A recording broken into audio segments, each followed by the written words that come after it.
Est-ce que ça fonctionne là? Et ça va activer. Voilà, Eh bien, c'est parfait. Chers collègues, je vous prie tout d'abord de bien vouloir excuser l'absence du président Sacha Ollier qui devrait nous rejoindre dans la soirée. Comme vous le savez, la commission des lois doit examiner un très grand nombre de textes dans une période de temps très réduite, ce qui pose des problèmes d'agenda.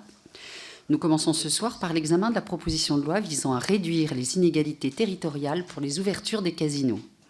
Cette proposition de loi a été déposée le 17 février 2023 par la sénatrice Catherine Deroche et adoptée par le Sénat le 16 mai dernier. Le texte a été inscrit par la conférence des présidents sur l'ordre du jour transpartisan, ce qui explique que nous ayons désigné 2 rapporteurs, Madame Laetitia Saint-Paul du groupe Renaissance et Madame Frédérique Meunier du groupe Les Républicains. Je vous précise enfin que ce texte est examiné selon la procédure de législation en commission. Le choix de cette procédure signifie aussi que, sauf opposition dans les 48 heures suivant la diffusion du texte de la commission, aucun amendement ne pourra être déposé lors de la séance publique qui aura lieu le 4 décembre. Mesdames les rapporteurs, vous avez la parole et je crois que c'est Madame Meunier qui commence. Oui, merci beaucoup Madame la Présidente. Mes chers collègues, nous sommes réunis ce soir afin d'examiner une proposition de loi visant à réduire les inégalités territoriales par les ouvertures de casinos.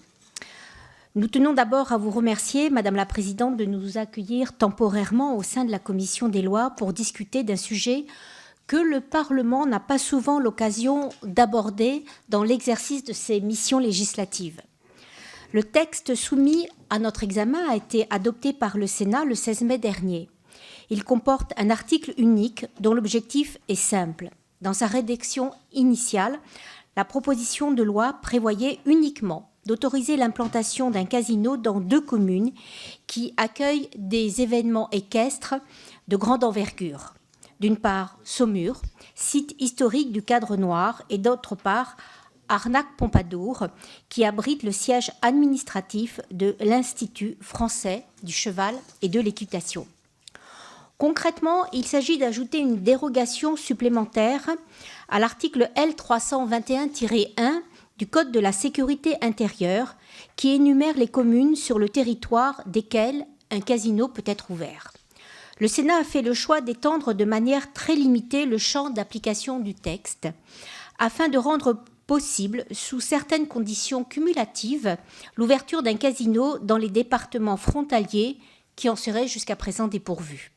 En pratique, comme nous l'ont confirmé les services du ministère de l'Intérieur auditionnés vendredi dernier, cette extension autoriserait l'implantation de 2 casinos, l'un dans le département des Ardennes, dans la ville de Sedan, qui serait intéressée, et l'autre en Meurthe-et-Moselle. Comme vous le voyez, le périmètre du texte adopté par le Sénat est bien circonscrit.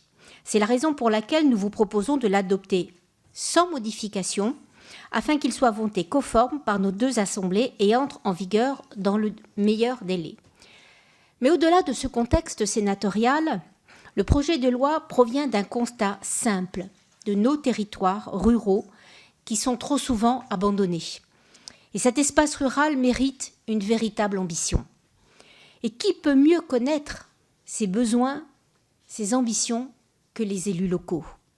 Il y a un an, nous avions déposé, chacune de notre côté, mais avec un travail conjoint, une PPL visant à réduire les inégalités territoriales pour les ouvertures de casinos. Le Sénat a dégainé avant. Il a été plus rapide et c'est peut-être tant mieux. C'était un travail commun avec le maire de Pompadour et depuis, mon souhait est double. Sauver mon territoire et sauver la filière cheval qui, comme à Saumur, est une composante importante du développement du territoire. Créatrice d'emplois, génératrice d'activités sportives, sociales et culturelles. En Corrèze, nous avons un site historique de la filière équestre avec le haras national d'Arnac-Pompadour, véritable emblème d'un territoire, mais malheureusement, dont la filière est en train de se déliter au fil du temps. Demain, l'État va certainement se désengager pour se concentrer sur des missions régaliennes et pour maintenir en vie toute une filière économique locale.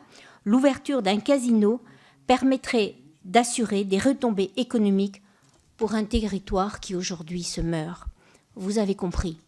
Nous aimons toutes les deux nos territoires et nous nous battons aujourd'hui pour qu'ils puissent continuer demain à vivre. Merci. Merci Madame la rapporteure. Madame Laetitia Saint-Paul, s'il vous plaît.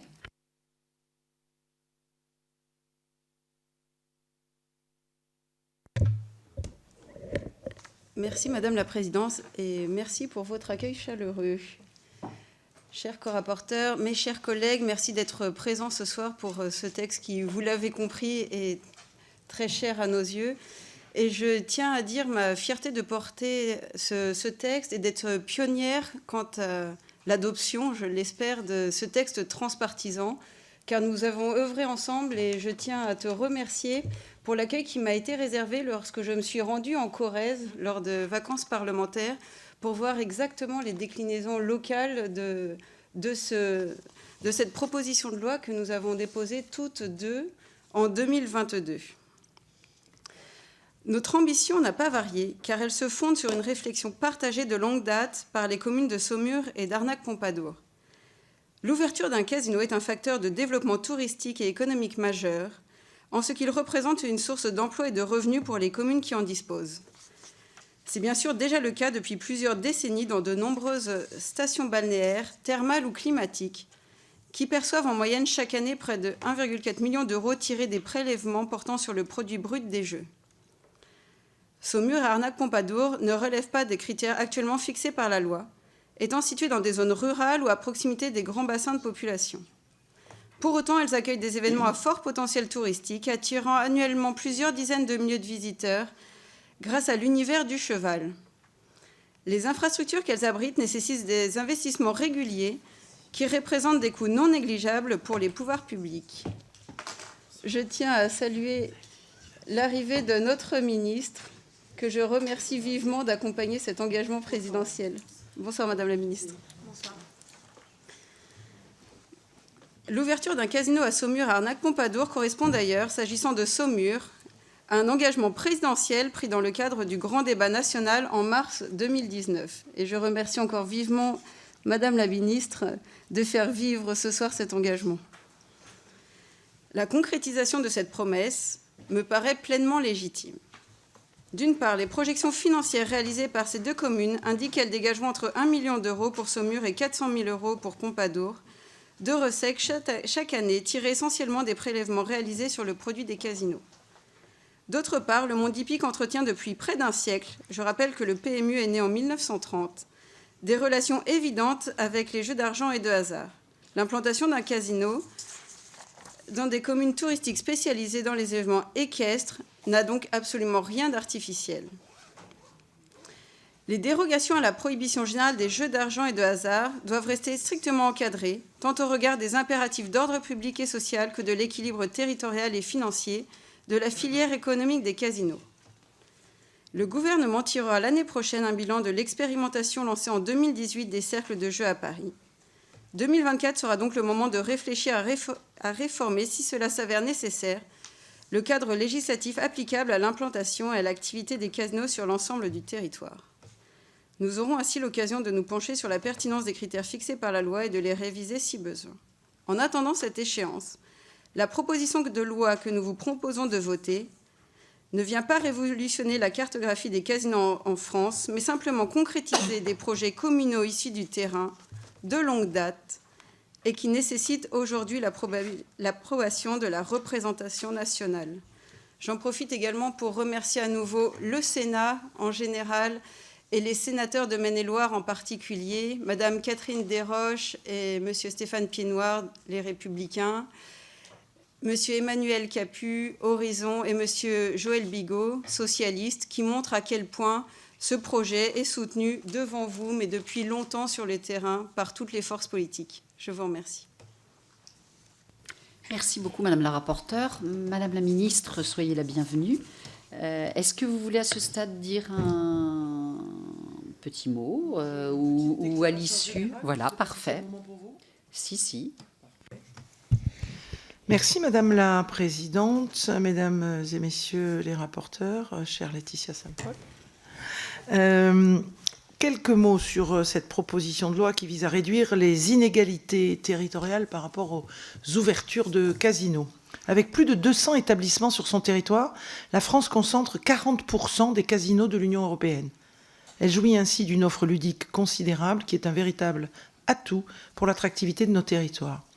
Pour les 196 communes accueillant un casino, au-delà des revenus fiscaux directs perçus, cette exploitation participe au développement d'une économie locale et d'une attractivité du territoire en créant des emplois en son sein, mais aussi dans son environnement direct. Toutefois, compte tenu de ces critères d'implantation, l'offre de casinos est inégalement répartie sur le territoire national. Elle se concentre en effet majoritairement sur les bords de mer ou dans les départements les plus urbanisés. D'autres zones, moins dynamiques, sont quant à elles non couvertes. C'est le cas de 38 départements français. Ces critères d'implantation sont le fruit de près de 2 siècles d'encadrement strict, mais nécessaire des jeux d'argent et de hasard par l'État.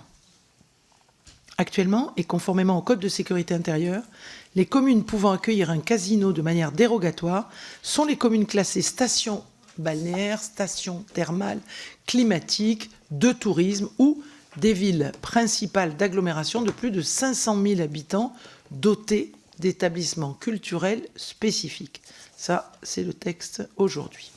La multiplication de démarches émanant aussi bien d'élus locaux que de parlementaires témoigne d'une volonté sur le terrain de faire évoluer les conditions d'implantation de ces établissements. Pour autant, il est essentiel de penser cette évolution avec prudence et avec sagesse. Il est fondamental qu'une réforme du cadre juridique d'implantation des casinos assure une évolution maîtrisable du nombre de casinos. Compte tenu des enjeux de sécurité et de santé publique liés à leurs activités, les casinos font l'objet d'une très grande vigilance et attention des services du ministère de l'Intérieur et des Outre-mer que je représente avec vous ce soir.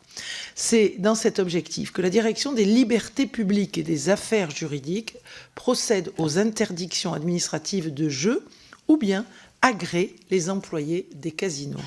De même, le service central des courses et jeux de la Direction centrale de la police judiciaire réalise des audits périodiques des établissements pour veiller au respect de la réglementation, réalise aussi des enquêtes administratives sur les employés et mobilise un réseau de correspondants territoriaux. Préserver la capacité du ministère de l'Intérieur et des Outre-mer à moyens constants d'assurer ses missions est fondamental pour la sécurité de tous. Nous devons également penser cette évolution avec précaution et discernement pour ne pas fragiliser le réseau de casinos existants et garantir une aire de chalandise suffisante pour ces établissements. Si une remise à plat des critères d'implantation des casinos devait avoir lieu, elle mériterait également une large concertation avec les acteurs de ce secteur économique si singulier. Afin d'étendre le maillage actuel de l'implantation des casinos en France et permettre à des communes rurales d'en bénéficier, cette proposition de loi étend la possibilité d'installation des casinos à un nouveau cas de figure. Il est en effet proposé d'autoriser l'implantation d'un casino aux communes sur le territoire desquelles sont implantés au 1er janvier 2023 le siège d'une société de course hippique ainsi que le site historique du Cadre Noir ou un haras national où ont été organisés au moins 10 événements équestres au rayonnement national ou international par an entre le 1er janvier 2018 et le 1er janvier 2023.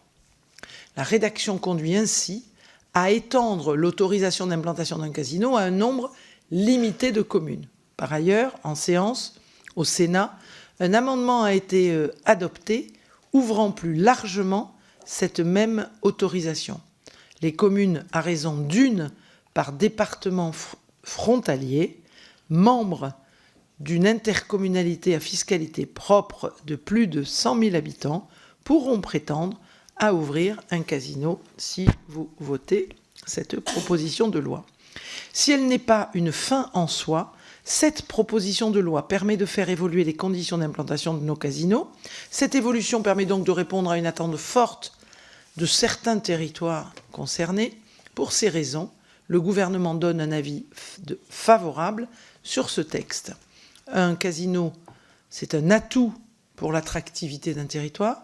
Un casino, c'est un atout pour le développement local. Toutefois, son implantation ne peut guère faire l'économie des moyens de vigilance accrus que ces établissements mobilisent face aux enjeux de sécurité et de santé publique intrinsèquement liés à leurs activités. Je vous remercie et je remercie particulièrement les parlementaires qui se sont saisis de cet enjeu qui touche au cœur de nos territoires et aux loisirs de nos concitoyens. Je vous remercie. Merci, Madame la Ministre. Je vais maintenant donner la parole aux orateurs de groupe pour une durée de 4 minutes et nous allons démarrer avec Monsieur Lionel Vuibert pour le groupe Renaissance. Vous avez la parole pour 4 minutes. Merci Madame la Présidente, Madame la Ministre, Mesdames les rapporteurs, Mesdames, Messieurs. Je suis ravi de pouvoir introduire la discussion générale sur la proposition de loi visant à réduire les inégalités territoriales pour les ouvertures de casinos. Initiative présentée au Sénat avec le soutien d'un large éventail de parlementaires. Celle-ci mérite notre examen attentif en raison de ses implications significatives, tout d'abord pour les villes équestres, puis pour les territoires frontaliers. Notre pays, riche en diversité patrimoniale et environnementale, est amené à chercher les moyens innovants pour favoriser un développement équilibré de ces territoires. Cette proposition de loi offre une opportunité de répondre à certaines considérations par trop anachroniques en permettant l'ouverture de casinos dans des régions actuellement dépourvues de cette activité. Tout d'abord, en ce qui concerne les villes équestres, les différents impacts économiques s'annoncent considérables pour les prochaines collectivités hôtes. Ces établissements peuvent devenir des moteurs économiques générant des emplois dans le secteur de l'hôtellerie, de la restauration, du tourisme et bien sûr au sein même des casinos. Dans une continuité évidente, l'attractivité touristique de ces villes sera renforcée, attirant un public diversifié, allant des passionnés de sport équestre aux amateurs de jeux. 2 villes sont tout particulièrement concernées par cette réforme, ça a été rappelé, Saumur dans le Maine et Loire et Arnac-Pompadour en Corrèze, joyaux de notre patrimoine, réputés pour leur tradition équestre séculaire. Cette mesure offre une opportunité unique de dynamiser l'économie locale, de renforcer le tissu local et culturel et de créer des synergies entre les secteurs équestres et du divertissement. Aussi, je voudrais saluer ici les travaux des 2 corapporteurs et tout particulièrement les efforts sans relâche de ma collègue Laetitia Saint-Paul en vue d'inscrire cette proposition de loi à notre ordre du jour. Toujours dans un souci de rééquilibrage géographique des opportunités de jeu, les échanges au Sénat ont permis, par le biais d'un amendement, d'élargir le champ d'application de ce texte aux communes ou EPCI de plus de 100 000 habitants à raison d'un casino par département frontalier. Élu de l'un d'entre eux, les Ardennes, je ne peux que me féliciter de cette évolution législative qui pourrait à terme représenter un levier puissant pour notre territoire, offrant des opportunités économiques, touristiques et d'emploi, réduisant également la nécessité pour les habitants de traverser les frontières à la recherche d'un divertissement qui connaît en France une forte croissance, 130% en 2022, avec un produit brut atteignant 2,5 milliards d'euros et emploie plus de 13 000 salariés. Aussi, les retombées financières pour les collectivités territoriales devraient également être considérables grâce aux recettes fiscales générées par cette nouvelle activité. Ces fonds pourraient être réinvestis dans des projets locaux, renforçant ainsi l'infrastructure, l'éducation, la santé et d'autres secteurs clés. Aussi, je vous invite, mes chers collègues, à voter unanimement en faveur de cette proposition de loi qui constitue une opportunité pour notre pays de promouvoir l'égalité territoriale, de valoriser nos villes équestres et de soutenir le développement des territoires frontaliers. Je vous remercie.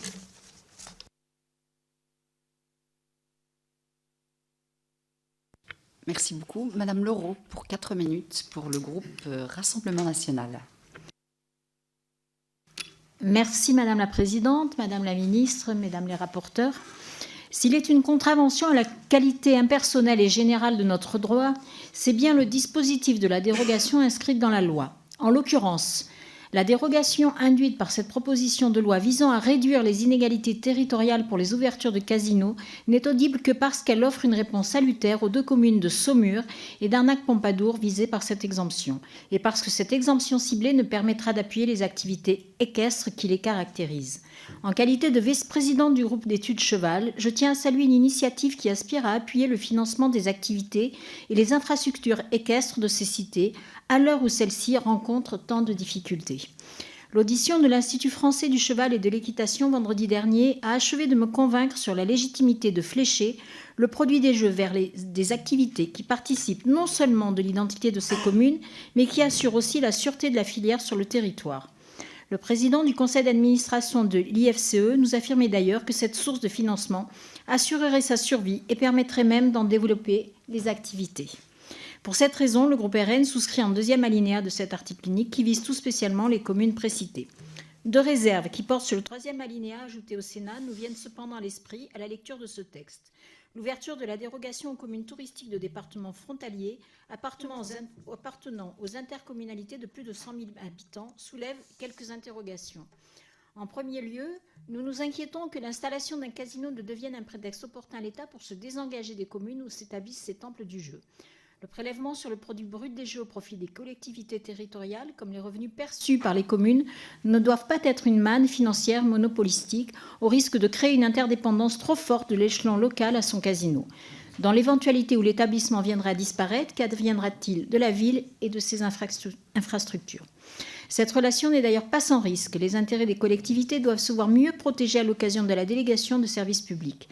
Dans son rapport public annuel de 2021, la Cour des comptes nous expliquait ainsi que dans nombre de cas examinés, les collectivités ne disposent pas de l'expertise juridique nécessaire pour l'élaboration de clauses qui, bien que non précisées aujourd'hui dans le Code général des collectivités territoriales, paraissent pourtant essentielles pour ces délégations de services publics. C'est là notre deuxième réserve sur ce texte. Ces deux éléments doivent à notre sens faire l'objet de la plus grande attention des rapporteurs, notamment dans la perspective de la réflexion plus globale sur les critères permettant l'installation des casinos dans une commune que les rapporteurs de Sénat appellent de leur vœu. Si cette proposition de loi constitue la première étape d'une telle ambition, il semble opportun de mettre en évidence dès à présent les risques inhérents de telles installations qui, en dépit de la manne financière qu'elles semblent garantir, ne doivent pas être le lieu de nouvelles inquiétudes des communes. Je vous remercie. Merci, madame. Je donne la parole à monsieur Jean-François Coulombe, s'il vous plaît, pour la France Insoumise. Merci, madame la présidente, madame la ministre, mesdames les rapporteurs. Vous l'avez rappelé en introduction de votre rapport, il s'agit ici d'un engagement présidentiel, donc sacré. On voit concrètement comment le président Macron compte sauver les communes de leurs besoins de financement par les jeux d'argent et de hasard. Le Sénat, l'Assemblée nationale, l'hémicycle, mobilisés autour d'une loi de circonstance pour satisfaire les sponsors de la Macronie et pallier aux défaillances de l'État en matière de financement des finances locales. Dérogation pour les hippodromes aujourd'hui, mais pourquoi pas demain pour les communes productrices de nougat ou de boules de pétanque ? Arnaque sur Pompadour, ça s'invente pas. Saumur aujourd'hui, mais demain. C'est tous les chefs-lieux de canton qui seront candidats à votre politique d'un État corrompu à la politique ambiante qui consiste, à défaut d'une politique de redistribution fiscale juste, à offrir du pain rassis et des jeux. Non, madame la ministre, nous ne voulons pas convertir nos territoires en tripots et en dealers d'espoir de gain à la petite semaine. L'addiction aux jeux, comme l'addiction aux stupéfiants et à l'alcool, et comme tout autre comportement addictif, est un enjeu de santé publique et de cohésion sociale. En 2020, Santé publique France estimait que le nombre de Français fortement dépendants aux jeux avait doublé en 5 ans. C'est dans ce contexte d'asservissement aux jeux d'argent que les Républicains du Sénat ont proposé une loi pour permettre l'ouverture de nouveaux casinos. Rappelons que l'existence de casinos est une exception au principe de prohibition des jeux d'argent et de hasard, notamment au travers de la loi Evin, en raison notamment de la nécessaire protection de la santé et de celle des mineurs en particulier. Leur ouverture est donc aujourd'hui limitée à certaines communes. Nous avons aujourd'hui, en France, 203 casinos sur le territoire, vous l'avez rappelé, ce qui représente déjà 40% du parc européen. Ainsi, les auteurs de cette PPL considèrent que la législation actuelle serait à l'origine d'inégalités territoriales non justifiées. C'est prétendument pour pallier à cela qu'ils souhaitent étendre la possibilité d'implanter des casinos dans des départements ruraux du centre de la France qui ont développé une activité touristique en lien avec l'équitation, ce qui concerne seulement 2 communes. Et coïncidence, en 2019, l'une d'elles avait déjà reçu la promesse de la part de Macron de permettre la création d'un casino. Durant son examen au Sénat, son champ d'application a été opportunément élargi, ouvrant donc la voie à la multiplication des dérogations et à la libéralisation totale des conditions d'ouverture de casinos. Premièrement, l'argument des inégalités territoriales est fallacieux, puisqu'elle perdurerait dans bien d'autres aspects plus impactants pour les personnes, pour l'accès aux services publics par exemple, pour les communes qui ne remplissent pas les conditions de cette PPL.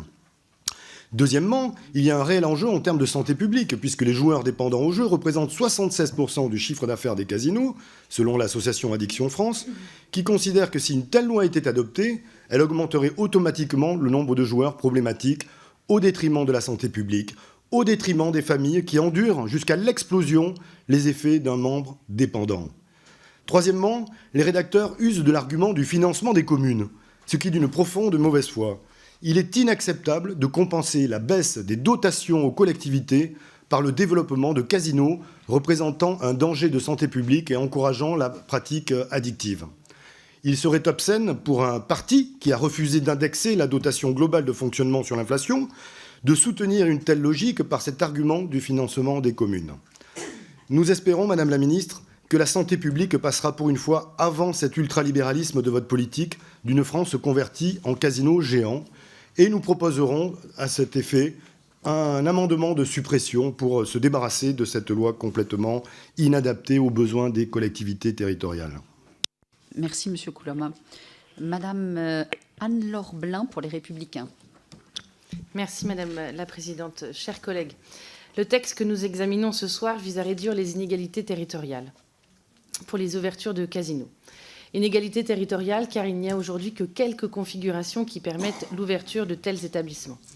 En effet, depuis 1836, sont prohibés les jeux de hasard et de loterie. Et l'activité des jeux d'argent et des casinos est strictement encadrée aux stations thermales, balnéaires, climatiques ou encore aux villes principales d'agglomération de plus de 500 000 habitants, ayant des activités touristiques culturelles particulières. Alors cette proposition de loi vise donc à permettre une autre possibilité d'installation dans les communes disposant d'une infrastructure équestre et d'événements hippiques, mais également comptant dans leur périmètre un ou plusieurs éléments du patrimoine matériel ou immatériel, propriété de l'Institut français du cheval et de l'équitation de l'IFCE. Alors, s'il n'est évidemment pas question de remettre en cause le bien fondé d'un encadrement strict qui répond à une nécessité de lutter contre les risques d'atteinte à l'ordre public et à l'ordre social et aux conduites addictives, le dispositif proposé vise à accompagner des projets structurants, des vrais projets structurants de nos territoires qui sont en lien étroit avec la filière équestre. C'est la raison pour laquelle le Sénat a adopté ce texte à l'initiative de nos deux collègues, les Républicains de Maine-et-Loire. Et elle arrive aujourd'hui devant nous grâce à la mobilisation de notre collègue Frédéric Meunier et au groupe Les Républicains qui a souhaité la faire inscrire à l'ordre du jour de notre Assemblée. Alors, député de Saumur, je sais combien depuis plusieurs années, depuis près de 30 ans en ce qui concerne Saumur, les élus ont tenté en vain de permettre à la ville d'être dotée d'un casino. Il s'agissait en effet d'une idée très soutenue dans les années 2000 de Jean-Paul Hugot, sénateur-maire RPR de la commune, mais celle-ci s'est heurtée aux difficultés réglementaires. Le flambeau a ensuite été repris par la majorité du maire Michel Abchin, qui a œuvré avec sa majorité et obtenu pour la commune le cadre juridique de station classée de tourisme. Avoir la possibilité de développer un projet de casino est un atout indéniable pour un territoire touristique et évidemment source de ressources financières importantes dans une période où les budgets sont de plus en plus réduits pour nos collectivités. Nous avons la chance d'avoir sur le territoire national plusieurs sites disposant d'une activité équestre importante. Et c'est notamment le cas de Saumur, qui depuis plus de 200 ans, avec le Cadre Noir, participe au rayonnement international de l'art équestre français. L'acteur principal du tourisme est l'IFCE. C'est un organe public au service de la filière équine française qui assure la gestion du Cadre Noir de Saumur, mais aussi d'une vingtaine de haras nationaux. Il est dépositaire du patrimoine matériel et immatériel équestre unique qu'il lui appartient de valoriser. La présente proposition de loi accompagne ainsi un projet structurant de territoire, mais soutient aussi activement une filière dont l'État s'est désengagé depuis plusieurs années. La filière équestre a en effet besoin de nouvelles ressources, faute de quoi ses activités et ses infrastructures seraient en péril. Il ne peut être en effet envisagé de laisser seules les collectivités territoriales entretenir et financer les activités et les infrastructures de cette filière.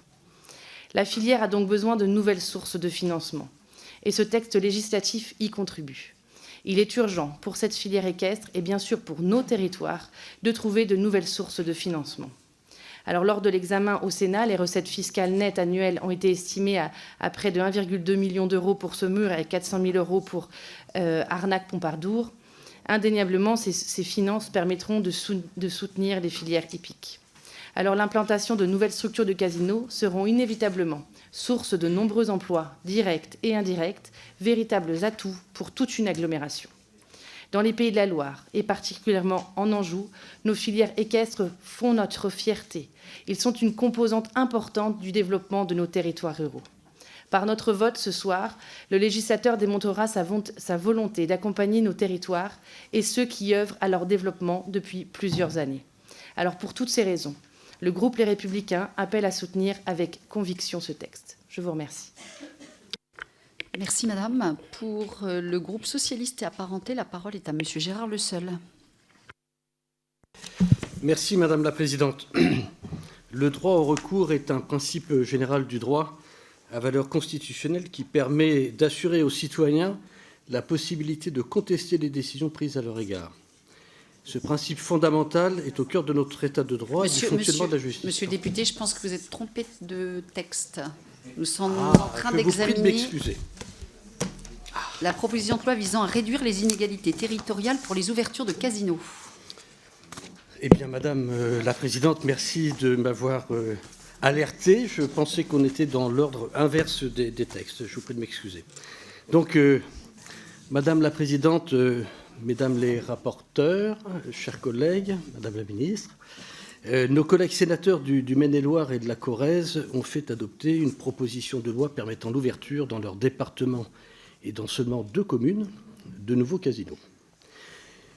Vouloir réduire des inégalités territoriales, c'est le titre du texte, en procédant à une extension du régime d'autorisation à 0,006% des communes, si mes calculs sont bons, interroge sur les motivations réelles de ce texte.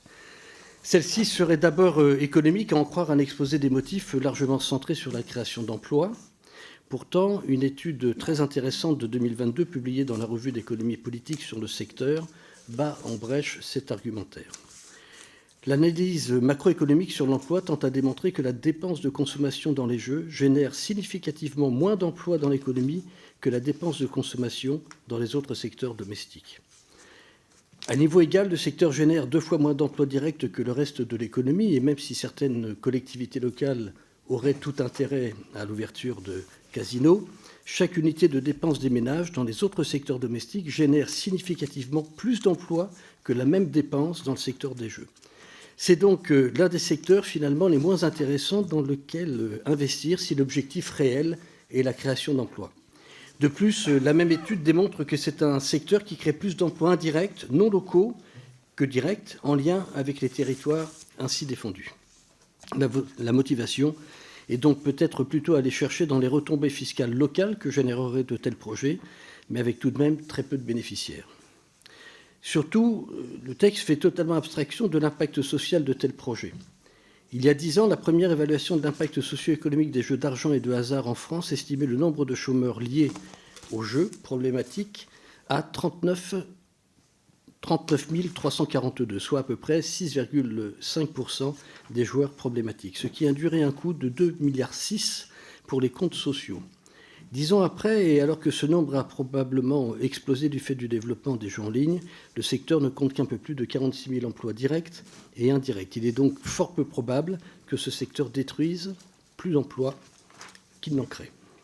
Enfin, ce secteur génère de nombreux autres coûts pour la société, les dépenses sociales liées à la prise en charge de surendettement, des violences domestiques parfois, de la moindre productivité professionnelle et scolaire, du déséquilibre du sommeil et de l'alimentation ou d'autres souffrances psychiques peuvent apparaître considérables, ainsi que le coût de la lutte contre les activités de blanchiment, de fraude fiscale liées à la nature du secteur. Ainsi, vous l'aurez compris, cette proposition de notre part, non seulement ne réduit de fait aucune inégalité territoriale, mais a plus de chances de détruire des emplois que d'en créer. Et ces territoires pourraient, comme j'ai tenté de le démontrer, créer plus d'emplois avec n'importe quelle autre activité économique domestique. Enfin, elle ne ferait qu'accroître le nombre de concitoyens concernés par les addictions aux jeux qui détruisent les familles. Le groupe socialiste votera donc contre cette proposition de loi. Merci, Monsieur le député. Monsieur Jean-Luc Warsmann pour le groupe Lyot. Merci, Madame la Présidente. Je salue l'intervention de nos 2 co-rapporteurs et leur travail. Je salue également l'intervention de notre ministre. Sur le sujet, notre groupe est favorable à cette proposition de loi qui va réduire les inégalités entre les territoires. Pour ma part, c'est un combat que je mène depuis de nombreuses années en vue d'obtenir l'autorisation d'ouverture d'un casino à Sedan. J'ai eu l'occasion de marquer un premier but, si je puis dire ainsi, le 15 mars 2019, lorsque le gouvernement, représenté par Sébastien Lecornu, ministre des collectivités locales, et Mme Buzyn, ministre de la Santé, ont signé un plan de relance des Ardennes, dénommé le Pacte Ardennes, qui prévoyait une fiche prévoyant la création d'un casino à Sedan. Derrière, il fallait modifier la loi. La situation a peu avancé. Et le Premier ministre de l'époque, Édouard Philippe, a alors décidé de demander à l'Inspection générale de l'administration une mission sur la législation sur les casinos. Je me souviens très bien des échanges que j'ai eus avec leur mission, et je vous en donne deux. Le premier, c'est le constat de la mission consistant à dire les casinos en France sont quasiment tous dans des zones riches. Il n'y a quasiment pas dans la diagonale du vide. Et le deuxième, c'est qu'on n'a jamais considéré en France, jusque maintenant, dans les textes, un casino comme un outil de développement du territoire. Et puis, dans la suite, j'ai essayé de déposer des amendements qui se sont révélés des cavaliers budgétaires dans la législature, notre rapporteur opine du chef. Lorsque j'ai appris, comme vous, l'initiative très heureuse du Sénat, j'ai travaillé avec ma collègue Else Joseph, sénatrice des Ardennes, que je tiens à remercier, qui a introduit cet amendement. Je crois que ce que nous allons faire ce soir, c'est vraiment redonner à 4 territoires des occasions de se redévelopper, c'est réduire les inégalités, c'est du développement touristique, économique, culturel. Je suis très heureux d'y avoir contribué et je serai très heureux de voter ces textes. Et je remercie nos collaborateurs et le gouvernement, Gérald Darmanin et vous-même, Madame la Ministre, d'avoir ces positions positives. Je vous remercie. Merci, Monsieur le député. Moi, je ne vais pas être trop longue, mais au nom du groupe Horizon, vous dire que nous sommes favorables à ce texte également. Je pense que c'est une très bonne nouvelle pour vous, les députés qui soutenez depuis des années ce projet, mais également, je pense aux maires des communes concernées qui, à la veille de l'ouverture du congrès des maires, doivent se dire que c'est un joli cadeau que nous allons pouvoir leur offrir. Et ce n'est pas l'ancien maire de Fécamp que je suis qui pourrait dire le contraire, parce que même si ce n'est pas simple, eh bien, de négocier des délégations de services publics pour l'implantation des casinos, et qu'en effet, il faut être extrêmement vigilant, eh bien, je me réjouis qu'il puisse y avoir cette possibilité pour les communes concernées. Donc, ce sera un avis favorable.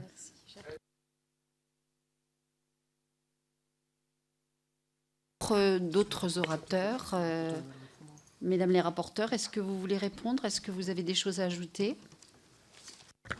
Merci beaucoup, Madame la Présidente. Alors, j'ai entendu les propos qui ont été tenus et qui sont contre cette proposition de loi. Je suis surprise que le groupe socialiste soit contre, alors qu'au Sénat, ils ont voté pour. Mais les jours se suivent et ne se ressemblent pas. Pardon? Peut-être, mais je crois que quand on est dans un territoire qui va mal, monsieur, et qu'on sait qu'il y a des difficultés, je vous réponds. Je vous ai écouté, hein, j'ai rien dit, donc je vous réponds maintenant. Quand on a un territoire qui va mal, qui se bat depuis plusieurs années pour essayer de trouver des solutions, pour essayer de trouver une compensation, et quand on sait que ce territoire est constitué d'entreprises, est constitué de personnes qui ont travaillé ou travaillent toujours dans la filière du cheval, et quand on voit que cette filière est en train petit à petit à se déliter, quand on voit qu'un Club Med, parce qu'il y avait le Club Med à Pompadour, n'existe plus depuis une dizaine d'années, quand on sait que ce territoire, si demain nous ne faisons rien, parce que c'est le rôle aussi de nous, députés, aussi bien de voter des lois et d'accompagner nos territoires, eh bien quand j'entends les a priori que vous avez, je me dis, vous ne nous avez pas écoutés, vous ne nous avez pas entendus, et vous êtes restés dans vos a priori, et je trouve ça tout à fait regrettable. Je regrette aussi que le Parti socialiste ne nous accompagne pas dans cette démarche, qui est une démarche sociale, je dirais presque humanitaire, quand vous voyez qu'il y a des régions qui vont demain disparaître.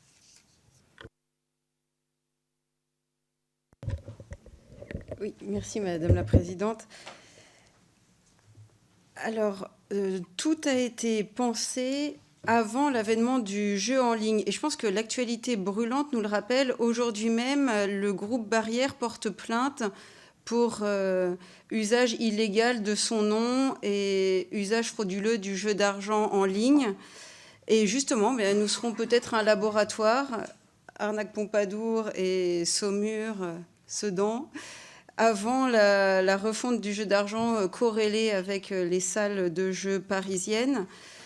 Et les syndicats de casinos nous l'ont dit, l'aménagement sur le territoire terrestre assèche l'offre illégale. Et ça, je pense que c'est important de l'avoir en tête. Et dans le monde réel, il est interdit de jouer au jeu d'argent. On ne peut pas rentrer dans un casino si on ne présente pas une carte d'identité, si on n'est pas capable de prouver qu'on est bien majeur. Donc je pense qu'il faut voir toutes les évolutions qui ont eu lieu au cours des 30 dernières années par rapport aux jeux en ligne et donner sa chance au monde réel.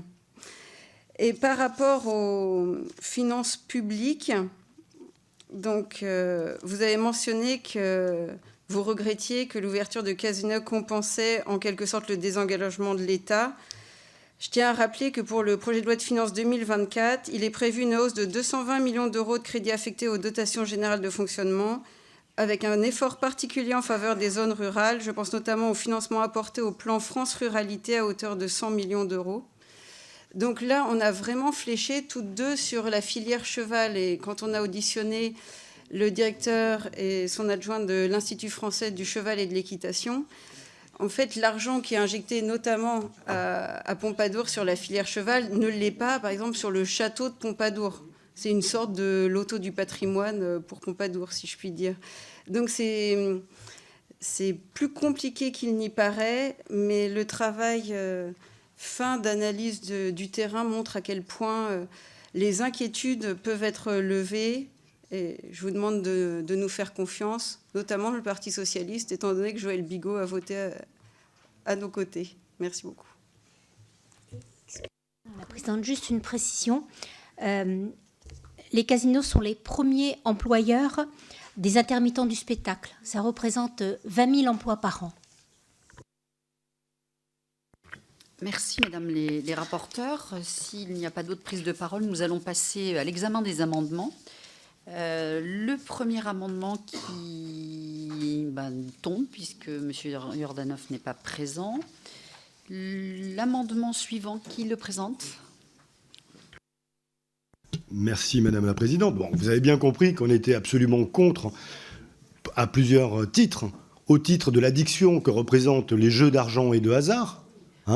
Et oui, on a quand même une petite morale là-dessus. On n'a pas envie que des familles entières soient dévastées par le jeu. On le sait, les terribles dégâts que ça fait dans les familles, d'une part. D'autre part, on a vraiment le sentiment que là, vous êtes en train de réfléchir à une loi qui est faite ad hoc, de clientélisme absolu, où finalement on se retrouve ici, dans cette commission des lois, des élus ou de territoires qui ont fait l'objet certainement de pression pour ouvrir un casino. Je ne sais pas, moi dans ma ville de Chambéry, si on vient me voir en me disant on va ouvrir un casino, ben non, j'ai pas de raison d'aller souscrire à ça, au motif qu'à Chambéry, on a tout un tas de spécialités. La Tome de Savoie, par exemple. Est-ce que la Tome de Savoie justifie que nous ouvrions un casino en Savoie ?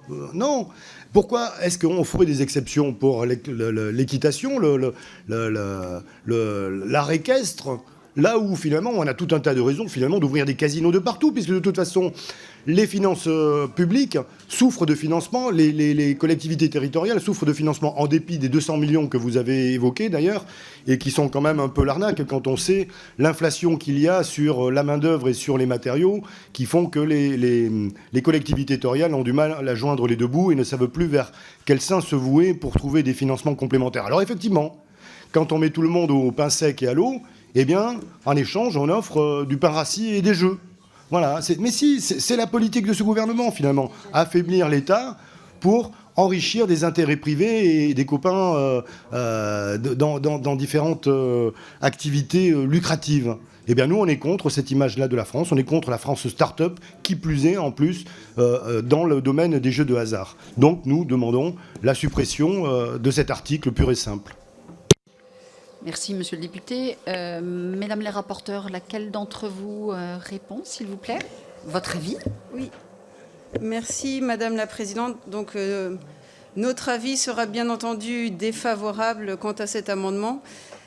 Chers collègues, vous avez rappelé longuement le rôle du gouvernement. Enfin, là, il faut vraiment se dire que, et je le répète souvent, c'est le terrain qui commande. Là, nous accompagnons des projets locaux, des collectivités territoriales. Le premier conseil municipal à avoir délibéré sur le sujet à Saumur, ça date de 1992. Donc, ça fait plus de 30 ans que le sujet est sur la table. Donc là, le gouvernement, je ne peux que le remercier en la personne de la ministre Dominique Faure, en la personne de monsieur le ministre Gérald Darmanin, d'avoir accompagné ces projets des collectivités. Lorsqu'on parle de déconcentration, décentralisation, c'est bien là ce qui se passe. Il y a plus de 150 communes qui ont le droit d'ouvrir un casino, mais qui ne le souhaitent pas. Eh bien voilà, ici, vous avez une poignée de communes qui, jusqu'alors, n'avaient pas le droit et qui le souhaitent. Merci, Madame la rapporteure. Monsieur le député, vous avez demandé la parole.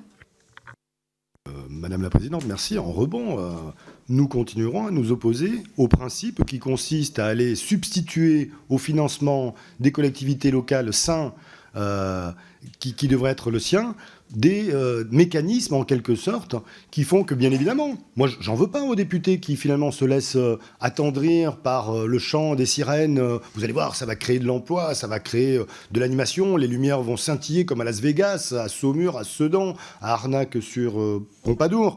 Donc je comprends. Vous êtes honnête vis-à-vis des gens qui vous ont consulté dans vos territoires. Mais moi, je dis, peut-on faire de ces cas particuliers, locaux, une politique qui s'applique à l'ensemble de notre pays ? C'est pas possible. Moralement, il y a quelque chose qui ne va pas. Vous devriez quand même vous dire, bon, nous, on le défend parce que quelque part, on a la pression locale, mais tous les députés qui vont être soumis à cette question et qui vont examiner ce texte, je pense qu'il faut qu'il y ait un rebond moral qui consiste à se dire non, on ne peut pas imaginer substituer le financement légal et normal des collectivités par des jeux de hasard et du casino. C'est pas possible. Madame la rapporteure, après, laissez la parole à Madame la ministre. Oui. Allez-y. Alors, juste préciser tout de même qu'il ne vous a pas échappé que l'organisation des courses est déjà un jeu d'argent. Je pense que ça ne vous a pas échappé. Ça ne vous a pas échappé. Ce n'est pas un fromage. Donc, l'activité d'un casino est aussi un jeu d'argent. Ça ne vous a pas échappé. Et ce n'est pas un fromage non plus. Ce que je vous dis, c'est qu'on a des territoires qui sont en grande difficulté. Je ne pense pas que ce soit le cas de votre territoire. Hein ? Bon. Ensuite, vous me parlez de l'addiction. Alors, j'aimerais attirer aussi votre attention. En matière de jeux de hasard, il y a d'énormes contraintes qui sont imposés aux casinos. Il n'y a pas de mineurs dans les casinos. Il y a ceux qui sont interdits de casinos parce qu'ils sont addicts au jeu, sont interdits dans les casinos.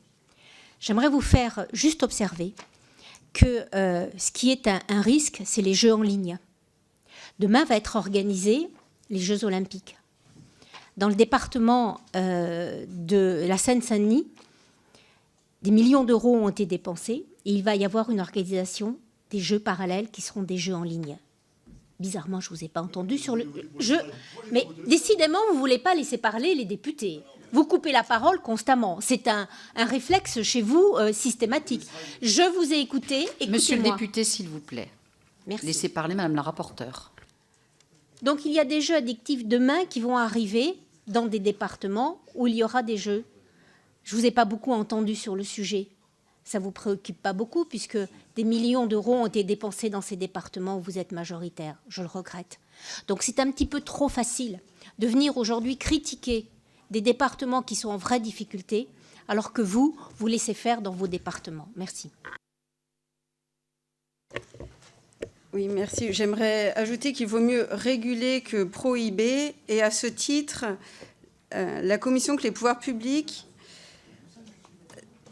ne prennent pas ce problème à la légère. Les opérateurs, casinos et clubs de jeux soumettent chaque année à l'autorité nationale des jeux leur plan d'action en vue de prévenir le jeu excessif, le jeu des mineurs et de favoriser une pratique raisonnable du jeu.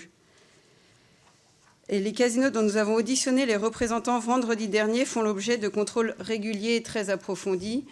Et au même titre que vous tous, quand nous, députés, nous montons à Paris, nous montons à Paris fort de l'espoir que les gens placent en nous. Et ici, c'est un projet qui date de 30 ans et que je porte de cavalier législatif en cavalier législatif au même titre que notre collègue Warsmann, de proposition de loi en proposition de loi du Sénat. Oui, je suis fière de porter ce texte, d'être allé sur le terrain, d'avoir tout analysé, d'avoir fait beaucoup d'auditions dans le temps imparti, et je vous demande de placer votre confiance en nous. Merci, Madame la rapporteure. Donc, nous l'avons compris, vous avez toutes les deux un avis défavorable sur cet amendement. Madame la ministre, est-ce que vous pouvez nous donner votre avis ? Merci Madame la Présidente. Donc, dans la continuité de ma déclaration générale, le gouvernement est bien sûr défavorable à cet amendement de suppression. Alors, merci Madame la ministre. Nous allons mettre aux voix cet amendement. Qui est contre ? Attendez, s'il vous plaît. Pardon, moi c'est la première fois que je préside et dans ma collectivité on commençait par qui est contre. Donc qui est contre cet amendement ? Cet amendement de suppression. Voilà. Qui s'abstient ? Qui est pour ? Donc cet amendement est bien supprimé. Voilà, et n'est pas adopté. Ça revient au même, n'est pas adopté ou est supprimé, non, c'est pas la même chose. Très bien. Nous allons mettre aux voix donc cet article unique qui est pour, qui s'abstient, qui est contre. Merci beaucoup. Donc cette proposition de loi est adoptée. Bravo, mesdames.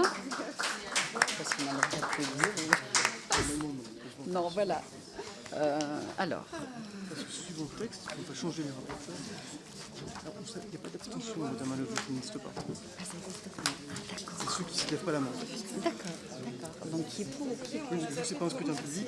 C'est marrant qu'on ne fait pas attention quand on est justement brun. Alors, donc, tout ça, je le rends. C'est fini, tout ça. Donc la pochette bleue. Et donc,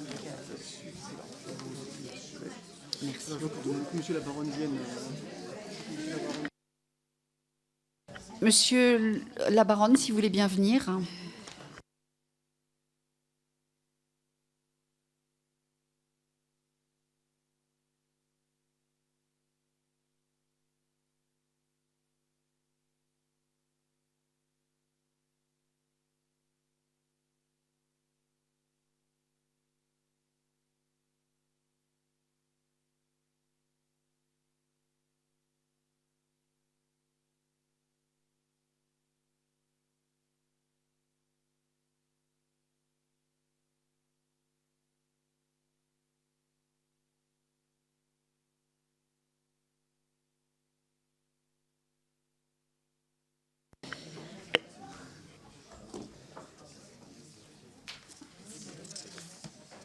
Madame la ministre, mes chers collègues, nous examinons désormais la proposition de loi relative au contentieux du stationnement payant. Cette proposition de loi a été déposée le 17 janvier 2023 sur le bureau de l'Assemblée nationale par monsieur Daniel Labaronne, qui est également notre rapporteur aujourd'hui. Cette proposition de loi a été inscrite à l'ordre du jour de la prochaine semaine de l'Assemblée nationale le 4 décembre à la demande du groupe Prenessence. Elle sera également examinée selon la procédure de législation en commission. Monsieur le rapporteur, vous avez la parole. Merci, Madame la Présidente. Si vous pouvez appuyer sur votre micro. Merci, Madame la Présidente. Madame la Ministre, mes chers collègues, je vous remercie de m'accueillir aujourd'hui dans votre commission pour l'examen de la PPL relative au contentieux du stationnement payant. J'ai eu l'occasion de m'intéresser à ce sujet en ma qualité de rapporteur spécial de la Commission des finances sur la mission Conseil et contrôle de l'État. Depuis le 1er janvier 2018, la sanction encourue en cas d'absence ou d'insuffisance de paiement des sommes dues au titre du stationnement payant sur la voie publique n'est plus une amende contraventionnelle, mais un forfait de post-stationnement, un FPS, qui constitue une redevance d'occupation du domaine public. Son montant est fixé par la collectivité compétente en matière de voirie, c'est-à-dire la commune, l'EPCI ou le syndicat mixte. En cas de non-paiement du FPS, dans les 3 mois suivant sa notification, un titre exécutoire est émis par l'Agence nationale de traitement automatisé des infractions sur le recouvrement du FPS majoré. La dépénalisation du stationnement payant s'est traduite par une perte de compétence du juge judiciaire au profit du juge administratif. Afin d'éviter d'encombrer les tribunaux administratifs et pour traiter ce contentieux très spécifique, une juridiction administrative spécialisée a été mise en place, la Commission du contentieux du stationnement payant, la CCSP. Initialement, le Code général des collectivités territoriales subordonnait le recours contentieux devant cette commission au paiement préalable de l'avis de paiement du FPS et de la majoration lui ayant été éventuellement appliquée. Cette disposition avait été votée, d'une part, pour éviter les recours dilatoires dans un but de bonne administration de la justice, et d'autre part, pour garantir le recouvrement rapide de la recette pour les collectivités concernées. Cet article a été jugé contraire à la Constitution pour 2 motifs. En premier lieu, en raison de l'absence de dispositions législatives garantissant que le montant de la somme à payer pour contester des FPS et leur majoration éventuelle ne soit trop élevé. En second lieu, en raison de l'absence d'exception tenant compte de certaines circonstances ou de la situation particulière de certains redevables à l'obligation de paiement préalable du forfait de poste-stationnement. Cette censure du Conseil constitutionnel a contribué à accroître le nombre de recours enregistrés par la CCSP. Au 31 décembre 2022, le stock des affaires en instance s'établissait à plus de 180 000 dossiers et la Commission présentait des délais de jugement de l'ordre de 2 ans. Donc, dans un but de bonne administration de la justice, la présente proposition de loi vise à apporter des améliorations au contentieux du stationnement payant. Elle a été travaillée avec l'aide de la CCSP et le secrétaire général du Conseil d'État. L'article 1er de la PPL rétablit l'obligation de paiement préalable du FPS et son éventuelle majoration dans la limite d'un plafond fixé par décret en Conseil d'État comme condition à la recevabilité d'un recours contentieux. Fixe des exceptions à cette obligation, prévoit enfin que ce recours contentieux a un effet suspensif sur le recouvrement des sommes dues. Je vous proposerai d'adopter plusieurs amendements rédactionnels pour améliorer la rédaction de cet article. L'article 2 modifie le nom de la CCSP en Cour nationale du stationnement payant pour mieux rendre compte de son caractère de juridiction administrative. Après réflexion, il nous a semblé plus judicieux de renommer cette commission Tribunal du stationnement payant. Je vous présenterai donc des amendements en ce sens. L'article 3 crée un recours administratif préalable obligatoire, un RAPO, contre le titre exécutoire émis en cas d'impayé du FPS. Ce recours serait une condition de recevabilité du recours contentieux. Aujourd'hui, le RAPO n'existe que contre l'avis de paiement du FPS. Cela signifie que les personnes qui n'ont pas payé leur FPS peuvent déposer directement un recours contentieux contre le titre exécutoire émis 3 mois après la notification du premier forfait, alors que les personnes qui contestent le FPS doivent d'abord effectuer un RAPO. L'objectif poursuivi par cet article est donc l'alignement des 2 procédures, dans un souci de simplicité. J'ai déposé donc un amendement qui porte plusieurs modifications à cet article 3, par ailleurs, pour des raisons rédactionnelles. Enfin, l'article 4 étend le champ d'application du pouvoir d'injonction de la CCSP à toutes les personnes morales de droit public concernées par sa décision, c'est-à-dire y compris les tiers contractants désignés pour exercer cette mission. Je me félicite de l'inscription de ce texte à l'ordre du jour de l'Assemblée nationale le 4 décembre prochain.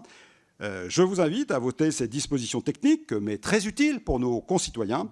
Et je souhaite terminer en remerciant l'administratrice de l'Assemblée nationale qui m'a accompagné dans la rédaction de cette PPL. Je vous remercie. Merci, monsieur le rapporteur. Madame la ministre, est-ce que vous souhaitez intervenir à ce moment? Et je vais laisser la parole à monsieur le président.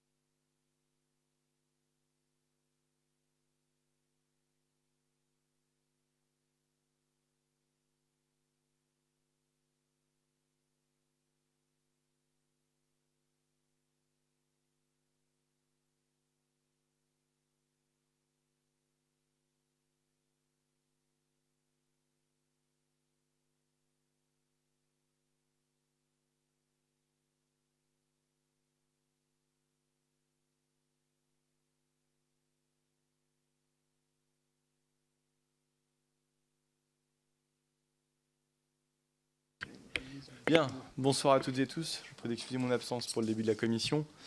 Je vais appeler les orateurs en discussion générale. Monsieur Rémi Rébérotte pour le groupe Renaissance. Ah, je pensais que vous aviez dit que vous ne vouliez pas me... Allez-y, Madame la Ministre. Allez-y, allez-y. Vous n'avez pas compris, ce monsieur? Allez-y, Madame la Ministre, c'est vous qui avez la parole. Merci, Monsieur le Président. Monsieur le rapporteur Labaronne, Mesdames et Messieurs les députés, nous examinons aujourd'hui une proposition de loi de votre collègue Daniel Labaronne faisant suite à une décision du Conseil constitutionnel. L'article L. 2333-87-5 du Code général des collectivités territoriales prévoit en effet depuis sa version du 8 septembre 2020 que la recevabilité d'un recours devant la commission du contentieux du stationnement payant contre une décision relative au forfait de post-stationnement était subordonnée au paiement préalable du montant de l'avis de paiement de ce forfait et de la majoration éventuellement appliquée. Dit autrement, il fallait payer son amende pour être en droit de faire un recours. Le Conseil constitutionnel, dans sa décision QPC 2020-855, a pris note de cette subordination prévue pour éviter l'introduction d'un trop grand nombre de recours contentieux. Estimant qu'aucune disposition législative ne garantissait que la somme à payer ne soit trop élevée et qu'aucune exception n'était prévue, l'exigence de paiement portait une atteinte excessive au droit d'exercer un recours juridictionnel. Ces dispositions ont donc été jugées contraires à la Constitution et les articles du CGCT ont été abrogés. Prenant acte de cette décision du Conseil constitutionnel, votre collègue a souhaité déposer une proposition pour corriger cette situation. Elle rétablit le principe du paiement préalable du forfait post-stationnement et de sa majoration à toute contestation, toujours dans un objectif d'éviter les recours abusifs ou dilatoires, mais elle fixe un certain nombre d'exceptions au nombre de 4. Pour les personnes en situation de mobilité réduite, pour les victimes de vol ou de destruction de véhicules, pour les personnes ayant cédé leur véhicule et enfin, pour les personnes percevant des revenus limités. Ces 2 points répondent bien aux mises en garde du Conseil constitutionnel, d'une part sur la définition d'exception, d'autre part sur la mise en place de dispositifs garantissant que les forfaits ne soient pas trop élevés pour ouvrir l'accès au recours, et c'est pourquoi le gouvernement est donc favorable à cette proposition de loi. Dans ces situations, le recours est suspensif du recouvrement des sommes dues. La proposition de loi prévoit par ailleurs de modifier le nom de la Commission nationale du contentieux du stationnement payant en Cour nationale du stationnement payant, introduit un recours administratif préalable obligatoire contre le titre exécutoire et enfin étend le champ des personnes auxquelles la Commission peut adresser des injonctions, ceci afin d'accélérer les décisions de la juridiction. Si le gouvernement est favorable à cette proposition de loi, il formule néanmoins un certain nombre d'appels à la prudence, que les amendements du rapporteur retranscrivent pour leur large majorité. D'abord, sur le délai de mise en œuvre d'une telle réforme, les développements informatiques nécessaires pouvant être longs, il est indispensable de prévoir un délai certain avant l'entrée en vigueur de ces nouvelles règles. C'est pourquoi la mise en œuvre de cette proposition de loi d'ici 2026 semble pertinente. Ensuite, sur le nom de la Commission, il apparaît des échanges avec elle et le Conseil d'État que la dénomination de tribunal du stationnement payant semble préférable pour mieux faire comprendre aux requérants comme aux collectivités territoriales qu'il s'agit bien d'une juridiction. Enfin, la clarification apportée par le rapporteur à l'article nous semble tout à fait salutaire, dans la mesure où elle ne dédouble pas les procédures de recours et rend le paiement de la majoration suspensive uniquement lorsqu'un recours n'a pas déjà été engagé contre le forfait. Pour toutes ces raisons, le gouvernement émet un avis favorable, Monsieur le Président, sur cette proposition de loi sous réserve de l'adoption des amendements du rapporteur. Je vous remercie. Merci Madame la Ministre. Donc on passe cette fois-ci à la discussion générale. Monsieur Rémi Rébérotte pour le groupe Renaissance, vous avez la parole. Monsieur le Président, Madame la Ministre, Monsieur le rapporteur, mes chers collègues, la Commission des lois examine en procédure de lecture accélérée la proposition de loi portant sur le contentieux du stationnement payant. Pour rappel, en 2020, le Conseil constitutionnel a jugé inconstitutionnelles certaines dispositions concernant la recevabilité du recours devant la commission du contentieux du stationnement payant contre une décision individuelle relative au forfait de post-stationnement FPS. La proposition de loi portée par notre collègue Daniel Labaronne tire les conséquences de cette décision et propose des évolutions qui sont à la fois juridiquement pertinentes mais aussi nécessaires pour l'amélioration du contentieux du stationnement payant. À ce titre, le texte introduit plusieurs exceptions, notamment pour les personnes les plus fragiles, celles ayant des revenus limités ou encore pour les titulaires d'une carte mobilité inclusion portant la mention stationnement pour personnes handicapées. Ce texte prend également en considération les circonstances exceptionnelles, par exemple en cas de vol, de destruction ou d'une cession pour ne pas infliger une double peine aux citoyens. Face à l'augmentation des requêtes, souvent liées à l'absence de notification du FPS, le texte et les amendements du rapporteur proposent justement que le RAPO contre le titre exécutoire, le recours administratif préalable obligatoire, le RAPO, conditionne le recours contentieux uniquement lorsque le forfait de post-stationnement n'a pas déjà fait l'objet d'un recours. Comme indiqué par le rapporteur, le but est d'éviter à la fois la surcharge et de permettre une gestion plus efficace des recours. Ce sera une gestion plus efficace qui profitera nécessairement aux usagers. Enfin, la proposition de loi propose de renommer la Commission du contentieux du stationnement payant, la CCSP, pour ajuster sa dénomination à son rôle effectif et pour faciliter la compréhension. Nous soutiendrons donc l'amendement déposé par le rapporteur consacrant le terme tribunal du stationnement payant, qui permettra à l'usager de mieux comprendre le rôle de cette juridiction administrative. Le groupe Renaissance soutiendra évidemment ce texte équilibré, travaillé avec le Conseil d'État et le ministère de la Justice, en ce qu'il répond à un besoin administratif tout en prenant en compte les réalités et l'intérêt de nos concitoyens. Il votera donc ce texte et les amendements du rapporteur qui s'y rapportent. Je vous remercie de votre attention. Monsieur Philippe Schreck pour le groupe Rassemblement national.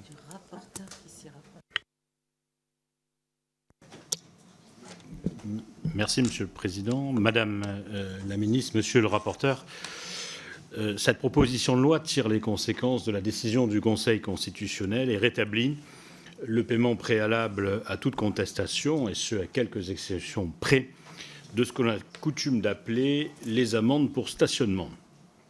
Il faut aussi répondre à l'engorgement de la Commission des contentieux des stationnements payants, la CCSP, qui ne parvient plus à traiter dans des délais raisonnables les recours des automobilistes, vaches à lait, il faut le dire, de l'État et des collectivités.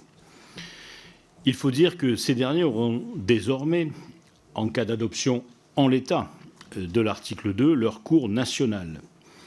En effet, la Commission des contentieux des stationnements payants pourrait devenir la Cour nationale du stationnement. Ma foi, après la Cour de cassation, le Conseil d'État, le Conseil constitutionnel, la Cour de justice de la République, bientôt la Cour nationale des stationnements, reconnaissons ensemble qu'il s'agit d'une appellation un brin pompeuse pour le juge administratif du dépassement de la durée de stationnement ou du disque bleu oublié dans le vide-poche ou mis à l'envers sur le pare-brise. L'amendement de Monsieur le rapporteur en ce sens va dans le sens d'une meilleure compréhension et de plus de modestie. Ceci dit, changer de nom n'a jamais permis de régler les problèmes et les difficultés demeurent nombreuses dans le pays qui aime faire des automobilistes des cibles. Le blocage de la CCSP tient au durcissement des stationnements payants, notamment par les grosses collectivités, l'augmentation du nombre d'amendes, mais aussi des erreurs de grande ampleur. La ville de Paris est le plus gros pourvoyeur des recours contentieux portés devant la CCSP, 35 à 40%. Elle a mis en œuvre depuis mars 2020 le dispositif de lecture automatisée des plaques d'immatriculation, le LAPI, puisque nous sommes dans un terrain d'abréviation, et cela génère des hausses des constats d'absence ou d'insuffisance de paiement des redevances de stationnement, des erreurs en raison de l'absence de vérification matérielle sur place de la part des agents. D'autres municipalités ont recours à ce même dispositif, Marseille, Montpellier, Lille, Bordeaux, je pense. Le montant des forfaits de post-stationnement a substantiellement augmenté. Je parlais de Paris. Nous sommes passés de 50 à 75 € dans les 11 premiers arrondissements et de 35 à 50 € dans les autres. À cela, l'abandon en 2018 de l'amende de 17 € pour laisser le libre choix aux collectivités a permis l'augmentation de ce contentieux. J'ajoute que des dysfonctionnements sont intervenus concernant la CCSP. D'une part, l'émission de près de 33 000 titres exécutoires en double. 2 titres exécutoires émis pour le recouvrement d'un même forfait post-stationnement demeurent impayés. Et en outre, la notification de 4 800 titres exécutoires avant l'avis des paiements. Vous voyez, mes chers collègues, que le rétablissement du paiement préalable et la nouvelle appellation ne régleront, loin s'en faut, pas tous les problèmes de nos concitoyens et leur droit à contester leurs amendes. Ceci dit, et même si nous ne sommes pas adeptes du payez d'abord et vous serez jugé après, nous comprenons naturellement les motivations des auteurs de la PPL, les objectifs qu'elle poursuit, notamment la lisibilité et la simplification. C'est la raison pour laquelle notre groupe votera en faveur de ce texte. Je vous remercie. Monsieur Paul Vanier pour le groupe La France Insoumise. Merci, Monsieur le Président. Vous n'avez donc rien appris des Gilets jaunes, rien, 5 ans après l'anniversaire du déclenchement de ce vaste mouvement populaire pour la justice fiscale. Vous vous apprêtez, dans le catimini d'une procédure d'exception, à un nouveau matraquage des automobilistes. Pour cela, vous souhaitez les dissuader de contester leurs amendes de stationnement en conditionnant la possibilité de le faire à leur paiement préalable. Tout s'achète en Macronie, tout, même le droit de protester contre une verbalisation jugée excessive. Matière à contestation, pourtant, il y a. Après l'instauration du forfait post-stationnement en 2018, des dizaines de milliers de requêtes ont été formulées chaque année. En 2019, un rapport sénatorial révélait que 55% d'entre elles avaient abouti à des annulations, preuve du caractère plus que contestable de très nombreuses amendes. Le transfert de la compétence du stationnement payant imposé par la loi MAPTAM a en effet engendré un véritable chaos. En 2018, à Paris, plus de 5000 amendes illégales ont été produites par l'entreprise chargée de la verbalisation. Depuis, la lecture de la PQR rapporte la chronique quotidienne d'injustice, comme celle faite à des dizaines d'automobilistes d'Aix-en-Provence, sommés de payer des PV pourtant déjà acquittés. Partout dans le pays, la verbalisation de véhicules de personnes en situation de handicap, de parents déposant leurs enfants à l'école, de citoyens s'arrêtant pour s'acheter leur pain, scandalise les usagers de la voie publique qui dénoncent à raison la dérive d'un système qui ne vise qu'à faire du fric sur le dos des automobilistes. Une pluie d'amendes s'abat sur eux. Sous le double effet de l'automatisation des contrôles et de leur privatisation, le nombre d'amendes pour stationnement est passé de 7,8 à 13,7 millions de 2018 à 2022. Les recettes tirées de ces contraventions de 157 à 340 millions d'euros sur la même période, elles pourraient, selon certaines estimations, dépasser le milliard en 2023. Cette manne attire bien des appétits. Un véritable marché de la verbalisation s'est constitué en quelques années. Il est aujourd'hui dominé par les filiales de grands groupes du CAC 40, comme AXA ou le Crédit Agricole, pour qui chaque amende de plus est source d'un bénéfice supplémentaire. Scannés par les sulfateuses à PV que constituent les véhicules pratiquant la lecture automatisée des plaques d'immatriculation, les automobilistes paient en vérité 2 fois. Une fois pour remplir les caisses publiques, une autre pour payer les dividendes des actionnaires des sociétés privées de verbalisation. Avec vous, c'est toujours l'intérêt de tous qui est bradé à la faveur de quelques-uns. Quand les députés insoumis proposent de bloquer les prix des carburants, vous votez contre. Quand nous faisons adopter un plan de financement massif pour le transport public afin de favoriser les alternatives à l'automobile, vous utilisez le 49.3. Ceux qui n'ont d'autres moyens que de prendre leur véhicule pour aller travailler sont pour vous des vaches à lait que vous n'avez jamais fini de traire. En 2020, le Conseil constitutionnel a pourtant jugé inconstitutionnelle la subordination de la possibilité de contester une amende à son paiement préalable. 4 ans plus tard, vous tentez de passer par la fenêtre sans vous attaquer aux véritables causes de l'engorgement de la commission du contentieux du stationnement payant, son manque d'effectifs et de moyens. Vous recourez pour cela à la procédure de législation en commission. Elle interdit toute possibilité d'amendement en séance et il limite le débat à une simple explication de vote de 2 minutes. Nous demanderons donc, nous, le groupe de la France Insoumise, de sortir le texte de cette procédure afin de permettre à l'ensemble de la représentation nationale d'en délibérer. Alors, vous avez eu 4 minutes, Monsieur Vannier. Monsieur Gérard Le Seul, pour le groupe socialiste. Oui, 4 minutes en commission. Merci, Monsieur le Président. Je vous remercie de m'accueillir pour le second texte dans votre commission. Le droit au recours est un principe général du droit à valeur constitutionnelle, ce qui permet d'assurer aux citoyens la possibilité de contester les décisions prises à leur égard. Ce principe fondamental est au cœur de notre État de droit et du fonctionnement de la justice. Comme cela a déjà été rappelé, suite à la décision du Conseil constitutionnel dans sa QPC du 9 septembre 2020, les dispositions de l'article L.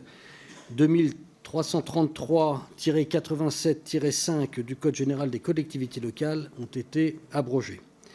Aussi, il nous revient de légiférer pour adopter un régime juridique qui garantit le droit au recours pour les forfaits de post-stationnement. Le régime juridique censuré prévoyait de subordonner la recevabilité du recours au paiement préalable de la contravention afin de prévenir l'introduction d'un trop grand nombre de recours contentieux, comme nous l'a expliqué Monsieur le rapporteur. Mais sa disposition, en tout cas la disposition proposée, le texte proposé par le rapporteur, nous semble malheureusement de nouveau une atteinte au principe du droit de recours.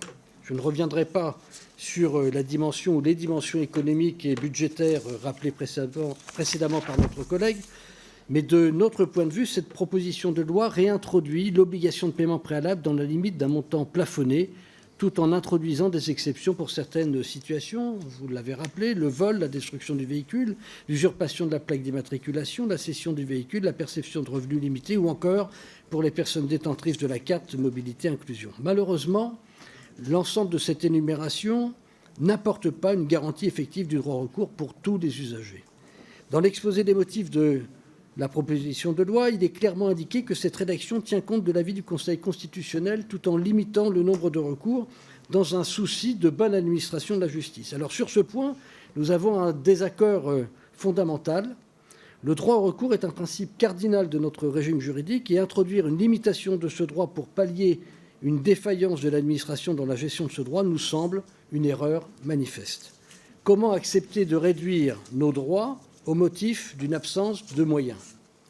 Pour garantir le principe auquel nous sommes profondément attachés, il convient au contraire de donner les moyens nécessaires à la justice et aux services en charge de la gestion des recours pour effectuer son travail et garantir réellement l'effectivité de ce droit. Aussi, avec les députés du groupe socialiste et apparentés, nous défendons l'ouverture pleine et entière du droit au recours relatif au forfait de post-stationnement sans limitation. Et donc, dans l'état actuel de ce texte, nous ne soutiendrons pas les dispositions que vous nous proposez. Madame Marie-Agnès Poussier-Vinsbach pour le groupe Horizon. Oui, Monsieur le Président, merci. Madame la Ministre, Monsieur le rapporteur, chers collègues. La proposition de loi relative au contentieux du stationnement payant aborde un sujet complexe au premier abord et dont les implications sont importantes pour le quotidien des Français et l'administration de la compétence par les collectivités. Rappelons que depuis 2018, les collectivités sont en charge du stationnement, des montants et de la durée du stationnement. L'administration des nouvelles compétences implique des coûts de fonctionnement nouveaux pour les collectivités qui ne sont pas toutes pareillement équipées pour pleinement et effectivement administrer ces nouvelles compétences. Le sujet de la décentralisation auquel nous sommes tous attachés et sur lequel des travaux sont en cours doit pouvoir durablement intégrer l'impact en fonctionnement et en équivalent temps plein pour ces collectivités. Mais revenons à la PPL qui nous intéresse ce soir. Bravo déjà de votre investissement, monsieur le rapporteur. Cette proposition de loi vise à réformer donc le cadre législatif applicable au contentieux du stationnement payant en tenant compte des griefs du Conseil constitutionnel contre cet article du CGCT. Le texte rétablit ainsi l'obligation de paiement préalable du montant de l'avis du paiement de l'amende sous un certain plafond et en introduisant des exceptions de façon à éviter les cas de recours dilatoires et abusifs. La justice sera ainsi mieux administrée et nous ne pouvons que nous en réjouir. Par ailleurs, la proposition de loi répond à un certain nombre de demandes énoncées par la Commission du contentieux du stationnement payant, un changement de nom de la Commission en cours nationale du stationnement payant, l'introduction d'un recours administratif préalable obligatoire contre le titre exécutoire, c'est-à-dire le document écrit rendant l'usager redevable d'un forfait post-stationnement majoré et permettant au comptable public de lancer la procédure de recouvrement forcé, et l'extension du champ des personnes publiques auxquelles la CCSP peut adresser des injonctions afin de faciliter l'exécution de ses décisions. Cette proposition de loi permettra, selon nous, de fluidifier le traitement du contentieux du stationnement payant dans l'intérêt des contribuables comme de la justice administrative. L'équilibre trouvé est à la fois protecteur des droits des contribuables et du bon fonctionnement du traitement contentieux du stationnement payant. C'est pourquoi nous voterons, le groupe Horizon votera en faveur de cette proposition de loi. Je vous remercie. Merci. Et enfin, M. Jean-Félix Acquaviva pour le groupe Liberté, Indépendants, Outre-mer et Territoires. Merci, Monsieur le Président, Madame la Ministre, Monsieur le rapporteur, mes chers collègues. Notre groupe est favorable à cette proposition de loi qui tire les conséquences d'une censure du Conseil constitutionnel. Si ce texte de bon sens est très technique, il reste néanmoins important. Notre groupe tient à rappeler l'importance de la décentralisation du stationnement payant actée par la loi dite MAPTAM de 2014. Cette décentralisation a permis de renforcer les compétences des collectivités dans le domaine, notamment celles des municipalités, avec la possibilité d'adapter leur politique de stationnement aux contraintes locales. C'est pourquoi le contentieux du stationnement payant soulève des enjeux essentiels pour les collectivités. Le premier enjeu, il est évidemment d'ordre budgétaire, avec 12,8 millions d'avis de paiement de forfait de post-stationnement par an. Ensuite, on relève un enjeu civique certain dans le cadre de la lutte contre les incivilités. Et enfin, il faut souligner l'enjeu d'accessibilité dans les centres-villes pour assurer une rotation des véhicules et éviter les voitures ventouses. Or, force est de constater que la censure du Conseil constitutionnel met quelque peu à mal le cadre juridictionnel du stationnement payant. Notre groupe souscrit donc aux aménagements de cette proposition de loi en réaction à cette censure par le rétablissement du principe d'un paiement préalable du forfait FPS avant tout recours. Cela évitera les procédures dilatoires qui encombrent nos tribunaux. Ensuite, le texte prend en compte les réserves du Conseil pour éviter de priver certains citoyens de tout droit au recours effectif. Enfin, notre groupe salue le choix de plafonner le montant de ce paiement préalable dans la mesure où il s'agit d'une condition de recevabilité d'un recours contentieux.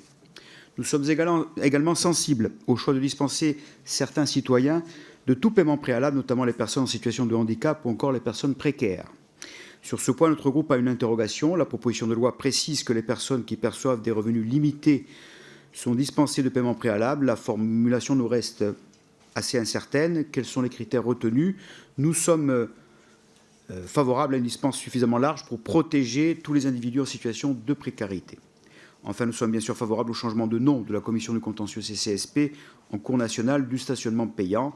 Cela permettra évidemment de clarifier tant son rôle que son statut de juridiction administrative spécialisée. Je vous remercie. Monsieur le rapporteur, pour votre réponse et après les amendements. Merci, Monsieur le Président. Quelques observations à la suite des interventions de nos collègues. Je crois vraiment que cette PPL a pour objectif une meilleure gestion des recours, de manière plus efficace. C'est très encadré, ça a été beaucoup travaillé, et je voudrais revenir sur cette idée que nous passerions par la fenêtre. Voyez-vous, ça fait pratiquement 5 ans, enfin depuis l'élection de 2017, que je travaille sur le sujet en tant que contrôleur budgétaire de la mission Contrôle et Conseil de l'État. J'ai rencontré toutes les parties prenantes. J'ai donc fait mon job d'évaluateur, de contrôleur. Et là, je le poursuis en faisant une proposition de loi. Et cette proposition de loi est examinée en commission des lois. Et cette proposition de loi sera examinée en hémicycle. Elle ira au Sénat, elle reviendra. Je ne vois pas très bien où est la fenêtre. Je vois par contre un travail sérieux fait par un de vos collègues, moi-même, sur un sujet qui préoccupe quand même beaucoup nos concitoyens. Vous avez peut-être vu un certain nombre d'articles dans le Canard enchaîné sur le sujet, où nous avions des personnes en situation de handicap qui engageaient un recours, mais ce recours n'était pas suspensif du paiement. Et donc, ces personnes voyaient arriver des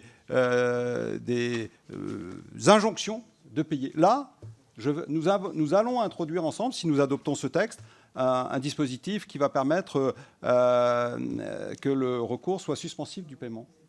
Je crois que c'est une bonne chose. Et je crois aussi que cette PPL participe à la bonne administration de la justice. Ça a été cité. Le droit au recours, chers collègues, mais c'est vous qui avez voté comment dirais-je, ce paiement préalable dans le cadre de la loi MAPTAM. Et aujourd'hui, vous vous en offusquez. Permettez-moi de m'en étonner. Enfin, terminer pour dire que oui, nous mettons en place des dispositifs très protecteurs des droits des contribuables. Et je crois que c'est une PPL qui, à la fois, garantit la bonne administration de la justice, qui évite les effets dilatoires, mais qui est en même temps très protecteur parce qu'elle propose un certain nombre d'exceptions. Et je veux ici remercier les représentants des groupes politiques qui ont compris le sens de cette PPL et qui ont manifesté leur souhait de la voter. Merci, Monsieur le Président. Bien, nous allons appeler les amendements. On commence par l'amendement de suppression de l'article 1er, Monsieur Vanier. Allez-y. Merci, Monsieur le Président. Je ne vais pas revenir sur les arguments que j'ai donnés dans ma déclaration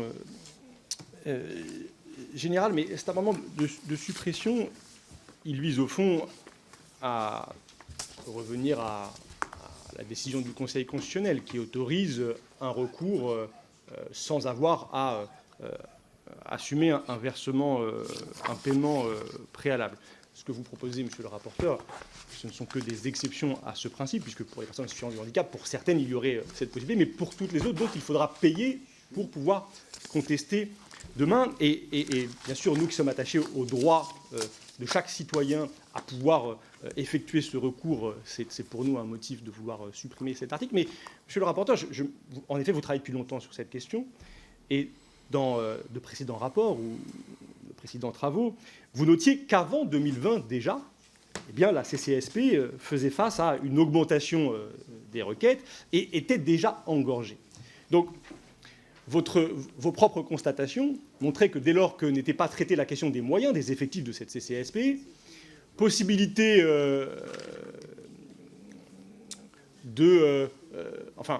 obligation de devoir payer pour pouvoir effectuer un recours ou pas, ce problème d'engorgement se posait. Donc, puisque vous ne répondez pas à cette question des moyens et des effectifs dans cette proposition de loi, nous sommes certains qu'il est préférable de supprimer cet article 1. C'est le sens de cet amendement. Monsieur le rapporteur, votre avis? Merci, Monsieur le Président. Alors d'abord, moi je pense que cet article est absolument nécessaire pour éviter les recours dilatoires, permettre une bonne administration de la justice, garantir le recouvrement rapide de la recette pour les collectivités concernées. Je rappelle que nous avons effectivement créé des exceptions à ce paiement préalable. Quand vous dites que le Conseil constitutionnel a censuré le principe du recours préalable, non, du paiement préalable au recours, non, il a considéré que la loi était mal faite. La loi MAPTAM était mal faite parce qu'elle ne prévoyait pas d'exception. Et dès lors que nous introduisons des exceptions, je crois que nous allons être conformes aux souhaits du Conseil constitutionnel. Et par ailleurs, le Conseil constitutionnel a introduit un élément supplémentaire, veiller à ce que le montant du FPS et les majorations éventuelles ne soient pas d'un montant exorbitant. Je trouve que c'est plutôt une bonne chose, parce que je crois que ça a été souligné à un moment donné. Les collectivités locales ont pu avoir tendance, pour certaines d'entre elles, à demander des forfaits de poste de stationnement avec un montant très très élevé et une majoration également très élevée. Là, ce sera encadré. Donc je pense que nous allons dans la bonne direction. Et puis, terminer pour dire que dans cet article 1, et de mon point de vue, c'est un point, je crois, très important, il y a le fait que ce sera suspensif, le recours sera suspensif sur le recouvrement des sommes dues. Je crois que nous allons dans la bonne direction. Et ça nous évitera d'avoir un certain nombre d'articles du Canard enchaîné qui soulignaient à quel point un certain nombre de personnes étaient en très grosse difficulté après avoir fait un recours et le fait qu'on leur demandait de devoir payer les amendes qui leur avaient été données de manière injuste. Et je pense aux personnes en situation de handicap tout particulièrement. Donc, avis défavorable à votre amendement. Pardon, allez-y. Merci, Monsieur le Président. Monsieur le rapporteur, vous évoquez des recours abusifs. Je vous ai bien écouté tout à l'heure, vous nous avez dit... Dilatoire, comme vous le souhaitez. Vous nous avez dit qu'au 31 décembre 2022, il y avait 180 000, c'est bien ça, dossiers qui étaient en cours d'instruction. Avant la décision du Conseil constitutionnel, en 2019, il y en avait 150 000. C'est peu ou prou le même niveau. Vous dites qu'il y a 2 années de traitement aujourd'hui. J'imagine qu'à l'époque, c'était 1 an et demi, 1 an et 9 mois, peut-être. Pourtant, aujourd'hui, le recours est suspensif. Avant 2020, il ne l'était pas. Aujourd'hui, il l'est, puisque le Conseil constitutionnel a permis la possibilité... Mais si. Mais non, c'est moi qui ai introduit le recours suspensif. À certaines exceptions, pour les personnes en situation de handicap et pour d'autres. En tout cas, il y a un volume identique aujourd'hui de requêtes, quasiment identique aujourd'hui à ce qu'il était avant la décision du Conseil constitutionnel. Donc je ne vois pas, moi, de recours abusifs, de recours supplémentaires qui sont liés à la décision du Conseil constitutionnel en 2020. Et donc je ne comprends pas ce qui justifie cet article. Monsieur le rapporteur, et après on votera. Il me semble que vous faites, si vous me le permettez, deux erreurs. La première, c'est que jusqu'à présent, le recours n'est absolument pas suspensif. C'est moi qui l'introduis dans cette PPL. Premier point. Deuxième point, nous avons augmenté le nombre de magistrats. Même si les effectifs peuvent paraître insuffisants, nous sommes passés de 6 en 2018 à 15 en 2022. Donc il y a eu plus de magistrats qui ont traité plus de dossiers et qui ont pu faire face à davantage de contentieux. Et la Commission nationale du stationnement payant a mis en place des procédures qui lui permettent d'améliorer de manière extrêmement importante le traitement du contentieux. Il y a eu, en d'autres termes, une amélioration de la productivité. Parce que voilà, la Commission s'est dotée de moyens informatiques pour pouvoir traiter de manière beaucoup plus rapide les recours. Donc, quand vous dites on ne constate pas une augmentation, c'est surtout, moi, je constate une amélioration de la performance, entre guillemets, si on peut parler de cette manière-là, du traitement des dossiers. Donc, je maintiens mon avis défavorable. Et je mets au voie l'amendement de M. Vannier qui vote pour, qui vote contre. Il est rejeté.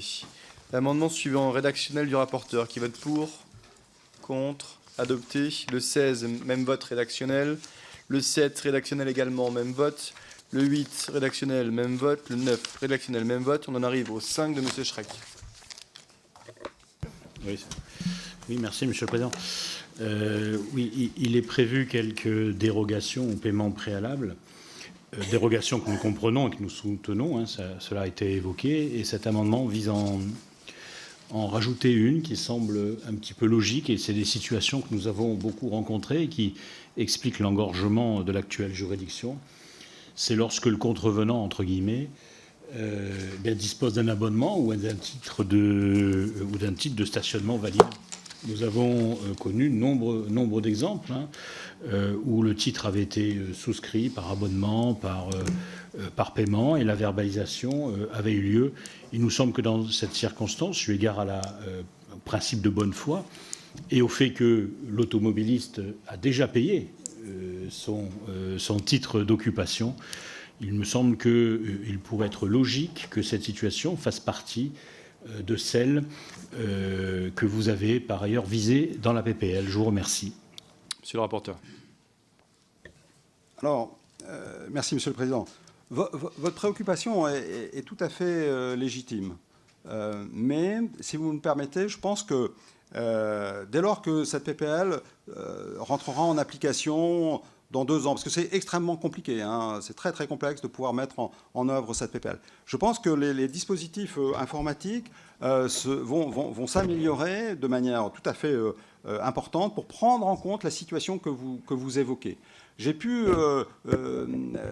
en discuter avec les responsables de la CCSP qui me disaient oui, on a bien ça dans le scope, mais on voit bien qu'on améliore en définitive le traitement de ce type de dossier. Il y a de moins en moins de contentieux, en d'autres termes, qui portent sur le point que vous évoquez, parce que les dispositifs informatiques se sont extraordinairement améliorés. Donc, il me semble, si vous me permettez, que cette disposition ne me semble pas utile parce que déjà les moyens techniques sont en cours. Et par ailleurs, si vous me permettez, je ne souhaiterais pas multiplier les exceptions, auquel cas le principe là que nous essayons de mettre en place deviendrait inutile. Je préfère me placer ici dans la continuité de la décision de la QPC, du Conseil constitutionnel, en prévoyant uniquement les exceptions identifiées par le Conseil constitutionnel. Donc là, je me situe dans un cadre extrêmement formel sur le plan juridique. Je le fais, n'étant pas moi-même un juriste, mais je crois qu'il peut être important à la fois de considérer les évolutions technologiques qui ne génèrent plus le contentieux que vous évoquez, ou en tous les cas moins, et me situer dans le cadre strict des décisions du Conseil constitutionnel. Je vous remercie. Monsieur Vannier. Le collègue du Rassemblement national fait bien de pointer les erreurs qui peuvent naître de la généralisation des mécanismes de type LAPI. Simplement remarquer que dans l'énumération des villes qui sont évoquées dans son exposé des motifs, il en manque une, c'est la ville de Perpignan, puisque le maire de Perpignan, Louis Alliot, a introduit au 1er octobre 2023, après s'être longtemps opposé lorsqu'il était élu d'opposition contre ce type de technologie, il a introduit ce mécanisme LAPI dont il faut en effet pointer les erreurs et la source de dysfonctionnement et de contentieux dont il est à l'origine. Je mets donc aux voix l'amendement de M. Schreck qui vote pour, contre, rejeté. Alors, Madame la Ministre, le gouvernement donne son avis quand il le souhaite en commission des lois, il faut juste me l'indiquer. Ah, ben oui, mais l'amendement a été voté. C'est indiqué, donc il est trop tard. Pas de problème, c'est la deuxième fois, mais c'est pas grave.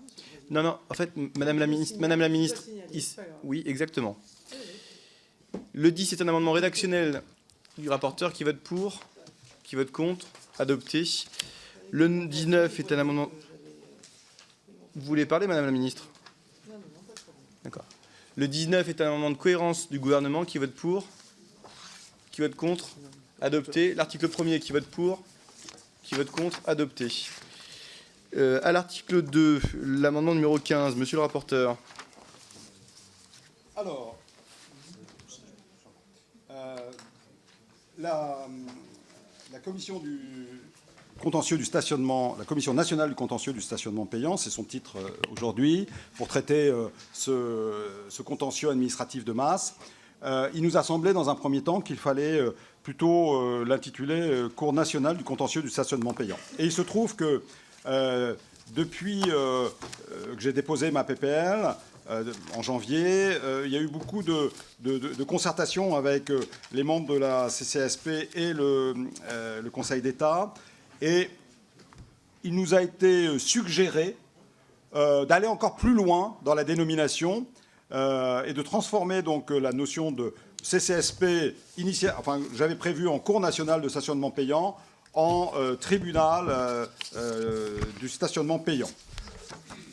C'est un souhait émis par les magistrats de la Commission nationale du stationnement payant. Voilà.